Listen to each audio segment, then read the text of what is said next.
মানে আমরা পড়ব ইকোলজির তোমাদের বইয়ের চ্যাপ্টার 14, যেটা তার নাম রয়েছে বাস্তুতন্ত্র। তো বাস্তুতন্ত্রে বলতে আমরা যেটাকে বুঝি তা হলো কোনো জীব এবং তার পারিপার্শ্বিক যে পরিবেশ তার মধ্যে যে আন্তঃসম্পর্ক। তাহলে বাস্তুতন্ত্রের সংজ্ঞাটা আগে জানি। বাস্তুতন্ত্রের সংজ্ঞা হলো জীবের সঙ্গে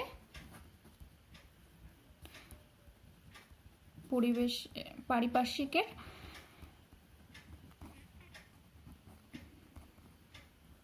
জীবের সঙ্গে তার পারিপার্শ্বিকের আন্তঃসম্পর্ক যে শাখায় আলোচনা করা হয় তাকেই বলছে বাস্তুতন্ত্র। এই যে বাস্তুতন্ত্র বা ইকোসিস্টেম এই কথাটা প্রথম ব্যবহার করেছিলেন আর্নেস্ট হ্যাকেল।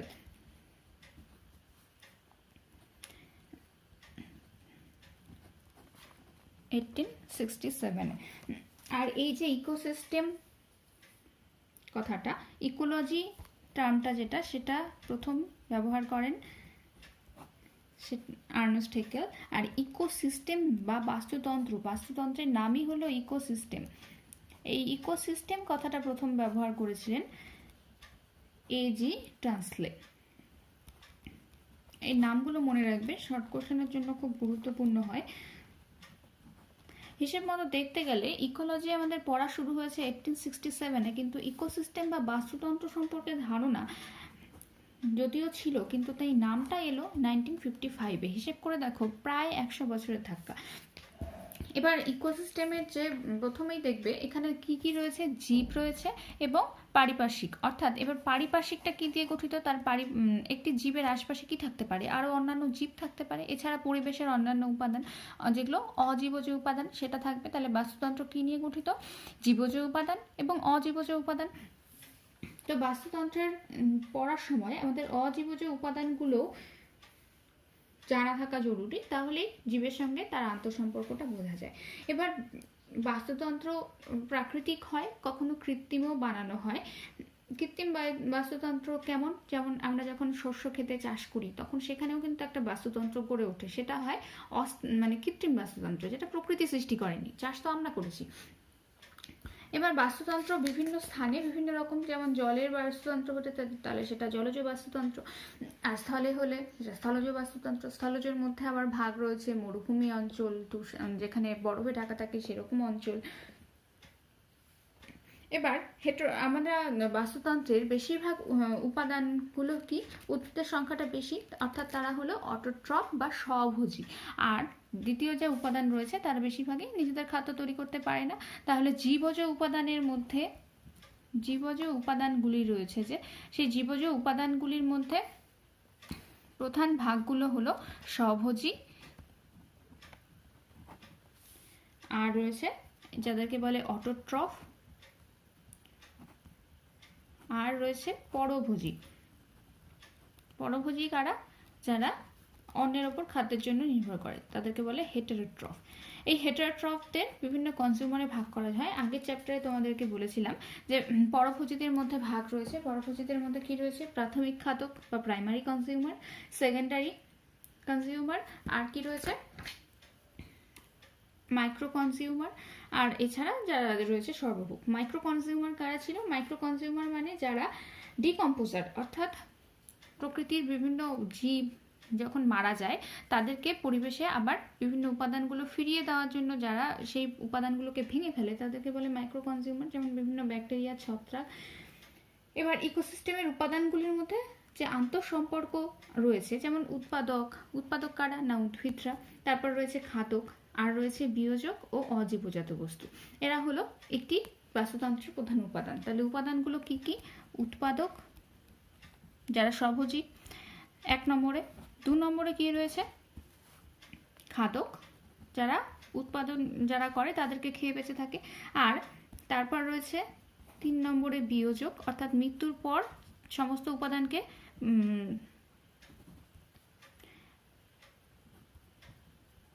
আবার পরিবেশে ফিরিয়ে দিতে সাহায্য করে। আর রয়েছে অজীবজাত বস্তু। এই সবাই মিলে তৈরি করে বাস্তুতন্ত্র। তাহলে এগুলো কি, এই বক্সটা হলো বাস্তুতন্ত্রের উপাদান।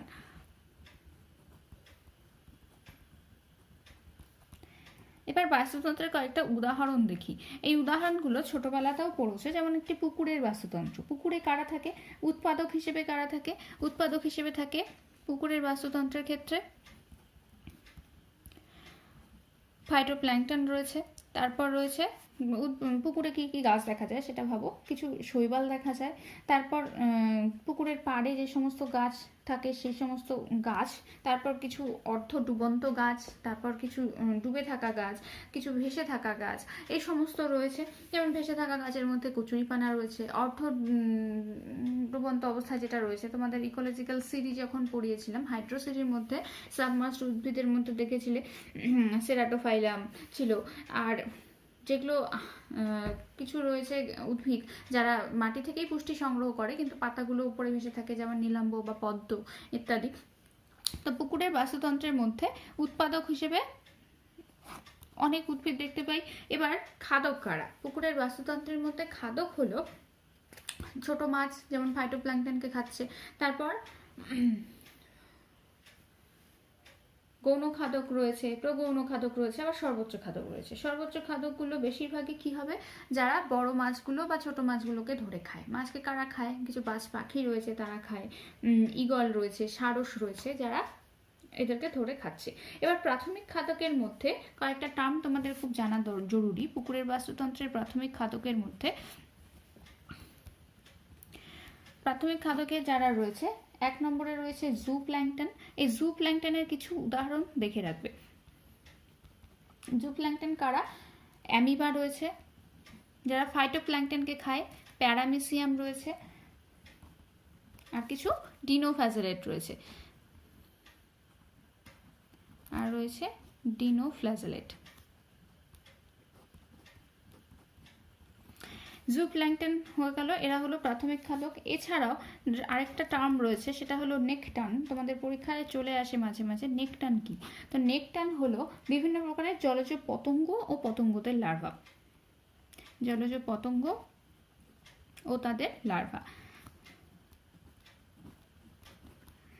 আর রয়েছে বেনথস। বেনথস মানে হলো যারা জলের একদম নিচে থাকে। নেকটানগুলো সাধারণত জলের ওপরের দিকে ভেসে থাকে, আর বেনথস যারা তারা একটু নিচে থাকে। বেনথস কারা?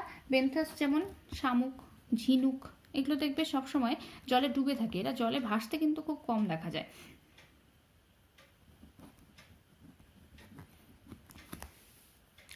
এরপর রয়েছে বিয়োজ। পুকুরের জলের একদম তলায় নানা রকমের ছত্রাক, ব্যাকটেরিয়া ইত্যাদি দেখা যায়। আর রয়েছে কিছু অজীবজ উপাদান। অজীবজ উপাদানের মধ্যে বিভিন্ন মৌল থাকতে পারে, ক্যালসিয়াম থাকতে পারে, ফসফরাস থাকতে পারে। এবার বাস্তুরীতির গঠন। পুকুরের উদ্ভিদে কি হবে? উপরের দিকে তারাই জন্মাবে যারা কি হয়, খাদ্য গ্রহণ করতে পারে, খাদ্য তৈরি করতে পারে। তার জন্য সূর্যের আলো দরকার, তারা কিন্তু ওপরের দিকে জন্মাচ্ছে। আর যারা নিজেদের খাদ্য নিজেরা তৈরি করতে পারছে না, যেমন মাছ, তারা কিন্তু জলের গভীরে থাকছে। শামুক, ঝিনুকও তাই। এবার তারপরে অরণ্যের বাস্তুতন্ত্র। অরণ্যের বাস্তুতন্ত্রের মধ্যেও কি হবে? উৎপাদক শ্রেণী রয়েছে। উৎপাদক শ্রেণী কারা? না উদ্ভিদরা। এখানে প্রচুর উদ্ভিদ রয়েছে। আর খাদকের মধ্যে প্রাথমিক খাদক যারা ঘাস খায়, যেমন ইঁদুর রয়েছে, হরিণ, এরা বাইসন, গরু, এরা সব প্রাথমিক খাদকে পড়বে। প্রাথমিক খাদকদের যারা খাবে, যেমন পতঙ্গভোগ পাখি, ব্যাং, তারপর হায়না, নেকড়ে, এরা সবাই হবে গৌণ খাদকের মধ্যে। আর প্রগৌণ খাদক মানে তাদেরকেও ধরে খায় যারা, যেমন বাঘ, সিংহ, বাজ পাখি, এরা। এবার এদের মধ্যে অরণ্যেও আমরা বিয়োজক হিসেবে ছত্রাক ও ব্যাকটেরিয়াদের দেখতে পাই। আর এখানে অজীবজ উপাদানগুলোর মধ্যে সূর্যালোক তো অবশ্যই, বায়ুর উপাদানগুলো, তারপর মাটির হিউমাস, এরা সবাই অজীবজ উপাদানের মধ্যে পড়ছে। এরপরে যে টার্মটা আসে সেটা হলো খাদ্য শৃঙ্খল। খাদ্য শৃঙ্খল কি? তোমরা ছোটবেলায় এইভাবে লিখতে না, প্রথমে ঘাস, তারপর ঘাস ফড়িং। ঘাস ফড়িংকে কে খায়? ঘাস ফড়িংকে খায় ব্যাং, ব্যাংকে খায় সাপ, এবার সাপকে খায় বাজ পাখি। তো এই যে একটা লাইন তৈরি হলো, যাকে শৃঙ্খল বলছি। এই শৃঙ্খলটা কিসের? না খাদ্যের জন্য শৃঙ্খল তৈরি হয়েছে, তো একে বলছে খাদ্য শৃঙ্খল। খাদ্য শৃঙ্খলে কি হয়? খাদ্য শক্তি উৎপাদক থেকে ক্রম পর্যায়ে খাদকের সম্পর্কভুক্ত প্রাণীর মধ্যে প্রবাহিত হয়। যেহেতু এই খাদ্যের মাধ্যমে শক্তি প্রবাহ হচ্ছে, সেজন্য একে খাদ্য শৃঙ্খল বলে। এবার খাদ্য শৃঙ্খলের আবার ভাগ রয়েছে। এই যে যেটা পড়তে সেটা হলো, তোমরা ঘাস থেকে শুরু করলে, ঘাস কি? উৎপাদক। উৎপাদকের পর এটা প্রাথমিক খাদক, তাহলে এটা হলো উৎপাদক। উৎপাদকের পরে ঘাস ফড়িং কি? প্রাথমিক খাদক, আমি প্রাক খাদক লিখে রাখছি। আর এটা কি তাহলে? ব্যাং হলো গৌণ খাদক, আর সাপ হলো প্রগৌণ খাদক, আর বাজ পাখি হলো সর্বোচ্চ শ্রেণীর খাদক।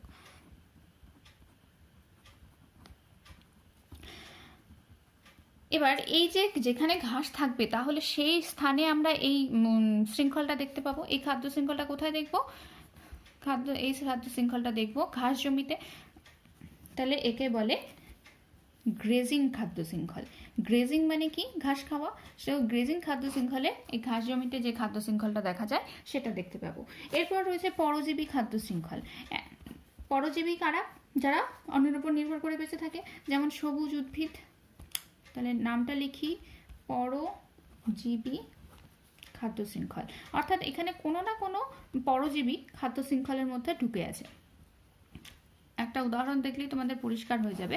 যেমন উদ্ভিদ মানে উৎপাদক, তারপর তাদেরকে ধরো আমরা শাক হিসেবে খাচ্ছি, মানুষ। তারপর গোলকৃমি, আমাদের পেটে কে থাকছে? গোলকৃমি আমাদেরকে খাচ্ছে, আমাদের থেকে শরীর থেকে খাচ্ছে।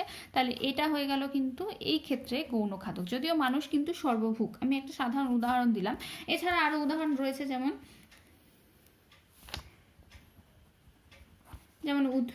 উদ্ভিদকে খাচ্ছে গরু। গরুর গায়ে কারা থাকে? এটুলি বা উকুন। তাহলে সেরা হলো গৌণ খাদক, আর গরু এখানে প্রাথমিক খাদক। এখানে প্রগৌণ খাদক হিসেবে যদি দেখো, গরুর গায়ে যারা পাখিগুলো এসে বসে তারা কিন্তু প্রগৌণ খাদক হবে। তারা কি করে? ওই উকুনগুলোকে ধরে ধরে খায়। এবার জলাশয়ের মধ্যে যে খাদ্য শৃঙ্খল যাকে দেখা যায় সেটা কিরকম হবে? ফাইটোপ্ল্যাঙ্কটন থেকে জুপ্ল্যাঙ্কটন, জুপ্ল্যাঙ্কটন থেকে ছোট মাছ, ছোট মাছ থেকে ছোট মাছগুলোকে যারা খায়, যেমন পাখি, মাছরাঙা। তারপর এইভাবে তোমাদের বইতে দেখবে চারণভূমি, বনভূমি, স্থলভূমি, এরকম অনেকগুলো রয়েছে। এরপর রয়েছে ডেট্রিটাস বা কর্কর খাদ্য শৃঙ্খল। ডেট্রিটাস যেটা মৃতজীবী থেকেই শুরু হয়। ডেট্রিটাস খাদ্য শৃঙ্খলটা ভীষণভাবে গুরুত্বপূর্ণ। ডেট্রিটাস কি? যেটা মৃতজীবী থেকেই শুরু হবে, সেই খাদ্য শৃঙ্খলটাকে বলছে ডেট্রিটাস খাদ্য শৃঙ্খল। ডেট্রিটাস খাদ্য শৃঙ্খলে কি হয়? প্রথমে পচনশীল বস্তু, সেটা জীব হতে পারে, মানে মৃত প্রাণী হতে পারে বা মৃত উদ্ভিদ হতে পারে। সেই পচনশীল, শুধু বস্তু বললে ভুল হবে, জৈব বস্তু বলা দরকার। পচনশীল জৈব বস্তু। তার উপর রয়েছে পতঙ্গের লার্ভা, যারা পচা জিনিস খায়, মোট কথা পতঙ্গের লার্ভা। তারপর রয়েছে কিছু ক্ষুদ্র পতঙ্গভুক মাছ, আর এই মাছগুলোকে কে খাবে? বৃহৎ মাছ। এটা হয় ডেট্রিটাস খাদ্য শৃঙ্খল। এই খাদ্য শৃঙ্খল যেটা উদাহরণ দিলাম সেটা পুকুরে দেখা যায়। আর ডেট্রিটাস মানেটা মনে রাখবে। ডেট্রিটাস মানেই কি? ডেট্রিটাস মানেই হলো পচনশীল বস্তুগুলোকেই ডেট্রিটাস বলে। এবার খাদ্য শৃঙ্খল কিভাবে গঠিত হয়, অর্থাৎ ফুড হ্যাবিট বা আমাদের এই যে খাদ্য শৃঙ্খলের মাধ্যমে শক্তির যে প্রবাহ হচ্ছে সেটা কিভাবে গঠিত হয়? প্রথমে সৌরশক্তি থেকে উৎপাদক খাদ্য তৈরি করবে। এই উদ্ভিদ সেই সৌরশক্তি, এখানে ধরো সূর্যকে এঁকে দিই যদি, তাহলে সূর্য থেকে এখানে শক্তি পাচ্ছে। সেই শক্তি উদ্ভিদ ব্যবহার করে খাদ্যের মধ্যে আবদ্ধ করবে। তারপর সেটা মানুষ বা অন্যান্য প্রাণী, এখানে যেমন মানুষ খাচ্ছে, এখানে গরুও খেতে পারে, তো তারা শক্তি হিসেবে গ্রহণ করবে। তো এখানে প্রত্যেক ক্ষেত্রে কি হয়? কিছু তাপ শক্তি এখানে আসে। এবার এই কিছুটা তাপ উদ্ভিদ ব্যবহার করে, তাহলে কিছুটা তাপ শক্তি এখানে বেরিয়ে গেল। এবার মানুষ কিছু তাপ শক্তি আমাদের শরীর গরম করার জন্য ব্যবহার করছি, তাহলে সেই তাপ এখানেও বেরিয়ে গেল। তার গোলকৃমিও কিছু তাপ নির্গত করবে। তো আমাদের সমস্ত খাদ্য শৃঙ্খলে কি হয়? উদ্ভিদ যতটা না শক্তি পেয়েছে তার থেকে আস্তে আস্তে কমতে কমতে আমাদের শেষের স্তরে এসে পৌঁছয়। ওই জন্য দেখবে যত শেষের স্তরে যাওয়া যায় সেই স্তরে খাদ্যের পরিমাণটা বেশি হয়ে যায়। এবার কিছু টার্ম সম্পর্কে জানি। যেমন প্রথমে একটা টার্ম সম্পর্কে জানবো, সেটা হলো ফ্লোরা। কোনো একটি নির্দিষ্ট স্থানে যে সমস্ত উদ্ভিদ দেখা যায়, অর্থাৎ নির্দিষ্ট একটি হ্যাবিটেটে, একটি বসতিতে যে পরিমাণ উদ্ভিদের তারতম্য দেখা যায়, অর্থাৎ উদ্ভিদ গোষ্ঠী একটি নির্দিষ্ট অঞ্চলের নির্দিষ্ট হ্যাবিটেট বা বসতির উদ্ভিদ গোষ্ঠী, তাকে বলছে ফ্লোরা। যেমন কোচবিহারের সমস্ত গাছ, সেটা হবে কোচবিহারের ফ্লোরা। যেমন কলকাতার সমস্ত গাছ হলো কলকাতার ফ্লোরা। মালদার সমস্ত গাছ, সেটা মালদার ফ্লোরা। এবার ফনা। ফনা কি?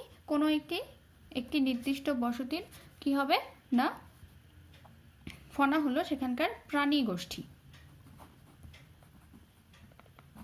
তাহলে কোনো একটি নির্দিষ্ট অঞ্চলের যত উদ্ভিদ রয়েছে তাকে বলছে ফ্লোরা, আর কোনো একটি নির্দিষ্ট অঞ্চলে যত প্রাণী রয়েছে তাকে বলছে ফনা। এবার আরও কিছু শক্তির প্রবাহ সম্পর্কে আমাদের জানতে হবে। শক্তির প্রবাহ সম্পর্কে বলেছিলাম, প্রথমে সূর্য থেকে উদ্ভিদ তাপ শক্তিকে আবদ্ধ করে, তারপর কিছুটা তাপ আবার তার শরীর থেকেও মানে ব্যবহৃত হয়, তারপর সেটা অন্যান্য খাদকের মধ্যে পৌঁছয়। সেটা জানার আগে আমাদের উদ্ভিদের খাদ্য সম্পর্কিত একটা জিনিস আমাদের জানা দরকার কয়েকটা। সেটা প্রথমেই রয়েছে জিপিপি। জিপিপি কি? Gross primary production.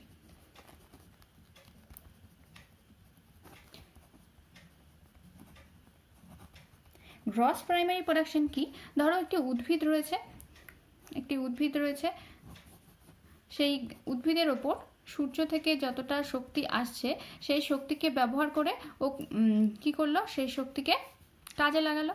সেই কাজে লাগানোর জন্য, অর্থাৎ সূর্য শক্তি ও যতটা ব্যবহার করতে পারছে পুরোটাকে বলছে গ্রস প্রাইমারি প্রোডাকশন।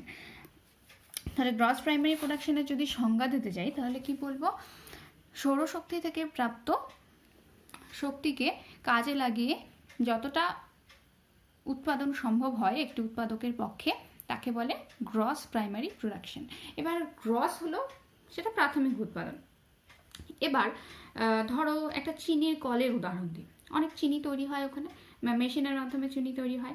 এবার সেই চিনিগুলো যখন আমরা প্যাকেটে বন্দি করব, সেখানে তৈরি করার জন্য বিভিন্ন নল রয়েছে, মেশিন রয়েছে, তো কিছু কি নষ্ট হয় না? বিভিন্নভাবেই নষ্ট হয়, মেশিনের মধ্যে আটকে থাকে, হয়তো নিচে পড়ে যায় প্যাকেজিংয়ের আগে। তো সেই ক্ষেত্রে তাহলে শেষ পর্যন্ত পার্টিকুলার যতটা চিনি তৈরি হয়েছিল আমরা বাজারজাত কি ততটা করতে পারি না, তাহলে সেটা হয়ে যায় নেট প্রোডাকশন। তাহলে গ্রস প্রোডাকশন কি? যতটা অ্যাকচুয়ালি তৈরি হয়েছে। এবার গ্রস প্রোডাকশনের পরে উদ্ভিদ কি করে? ও কি নিজে খাবে দাবে না, নিজের শ্বসন রয়েছে, সব কিছু ব্যবহার করার পর যেটুকু ওর নিজের শরীরের গঠনের কাজে লাগায়, অর্থাৎ পরবর্তী খাদকে যেটুকু যেতে পারে, তাকে বলে নেট প্রাইমারি প্রোডাকশন। সবসময় একটু ভেবে দেখবে যে গ্রস প্রাইমারি প্রোডাকশন কিন্তু সবসময় নেট প্রাইমারি প্রোডাকশনের থেকে বেশি হবে। একে নেট কেন বলছি? আমরা আসলে যতটা উদ্ভিদের থেকে পাচ্ছি সেটাই হলো নেট প্রাইমারি প্রোডাকশন। এবার এই যে সূর্য থেকে উদ্ভিদ শক্তি পেয়েছে, সেটাকে ইউজ করে ও যতটা শক্তি তৈরি করলো সেটা নিজের শরীরের প্রয়োজনে এবং শ্বসনের কাজে লাগাবে। তারপর যেটুকু পড়ে থাকবে, শরীরের কাজে বললে ভুল হবে, মানে অর্থাৎ শ্বসনের কাজে লাগাবে, আর বাকিটা কি করবে? সঞ্চয় করবে। সেই সঞ্চয় করা পার্টটাকেই বলছে নেট প্রাইমারি প্রোডাকশন। প্রোডাকশনের পর আরেকটা টার্ম আমাদের জানা দরকার, সেটা হলো ট্রফিক লেভেল। ট্রফিক লেভেল কি? বিভিন্ন খাদ্যের স্তর। আগের পড়াটা যদি দেখি, এই যে ঘাস রয়েছে, ঘাস থেকে কে খাদ্য পাচ্ছে? ঘাস ফড়িংয়ের থেকে কে পাচ্ছে? ব্যাং থেকে পাচ্ছে সাপ থেকে বাজ পাখি। এবার এই যে ঘাস, সেটা একটা ট্রফিক লেভেল, অর্থাৎ পুষ্টি স্তর। ট্রফিক লেভেলের মানেই হলো পুষ্টি স্তর। এবার ঘাস কি করছে? ওর পুষ্টি কোথা থেকে পাচ্ছে? না, সূর্য থেকে। এবার ঘাসকে খেয়ে শক্তি পাচ্ছে, তাহলে এটা হয়ে গেল নেক্সট ট্রফিক স্তর। অর্থাৎ এটা 1 নম্বর ট্রফিক স্তর যদি হয়, এটা 2 নম্বর, এটা 3 নম্বর, এটা 4 নম্বর, এটা 5 নম্বর ট্রফিক স্তর। ঠিক আছে? তো ট্রফিক স্তর মানে আমরা কি বুঝলাম? পুষ্টির স্তর। প্রথম থেকে শুরু করে পরপর যে খাদকরা খাচ্ছে সেই জিনিসগুলোকে বলছে এক একটা পুষ্টির স্তর। তো বিভিন্ন পুষ্টির স্তর থাকার জন্য বিভিন্ন শ্রেণীর পুষ্টিও কিন্তু আলাদা হয়।